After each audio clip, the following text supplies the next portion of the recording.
Remakes శకం ముగిసిపోయింది. OTT కాలంలో ఇంకా పక్కా ఇండస్ట్రీలో హిట్ అయిన చిత్రాన్ని తెలుగులోకి రీమేక్ చేస్తే చూసే ఆడియన్స్ ఎవరూ లేరని హీరోలు కూడా ఫిక్స్ అయ్యారు. కానీ ఓ సినిమా విషయంలో మాత్రం ఇంకా రీమేక్ కోసం పోటీ పడుతున్నారు స్టార్స్. తెలుగులో ఆ చిత్రాన్ని రీమేక్ చేయాల్సిందే అంటున్నారు. ఇంతకీ ఏంటా చిత్రం? ఎందుకో తెలియదు కానీ కొందరు హీరోలు ఇప్పటికీ రీమేక్స్ కలలు కంటున్నారు. సాక్షాత్తు మెగాస్టార్ చిరంజీవి తమిళంలో సూపర్ హిట్ అయిన వేదాళంను తెలుగులో భోళాశంకర్ పేరుతో రీమేక్ చేస్తే ఎవరూ చూడలేదు. ఈ ఇండస్ట్రీ ఆ ఇండస్ట్రీ అనే సంబంధం లేదు. అన్ని ఇండస్ట్రీస్ లోనూ ఇదే ట్రెండ్ కనిపిస్తోంది. కోవిడ్ తర్వాత రీమేక్స్ కు కష్టకాలం ప్రారంభమైంది. అందుకే హీరోలు ఒరిజినల్ స్టోరీస్ కు ఇంపార్టెన్స్ ఇస్తున్నారు. అయితే మాలీవుడ్ లో గత ఏడాది రిలీజ్ అయిన ఆవేశం మూవీని మాత్రం తెలుగులో రీమేక్ చేసేందుకు ఇప్పటికీ చాలా ప్రయత్నాలు జరుగుతున్నాయి. ముందుగా బాలయ్యతో ఈ మూవీని రీమేక్ చేయాలనుకున్నారు.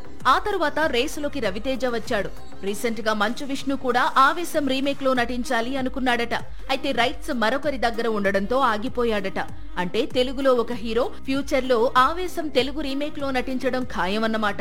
ఆవేశంలో రంగా పాత్రలో అద్భుతంగా నటించాడు ఫాహద్ ఫాజిల్. చాలా ఎంటర్టైనింగ్ గా సాగుతూనే కావలసినంత హీరోయిజం చూపించే పాత్ర ఇది. అందుకే తెలుగు హీరోలు ఆవేశం రీమేక్ లో నటించేందుకు పోటీ పడుతున్నారు. రెగ్యులర్ గా కాకుండా కొత్తగా హీరోయిజం చూపించాలనుకుంటున్నారు.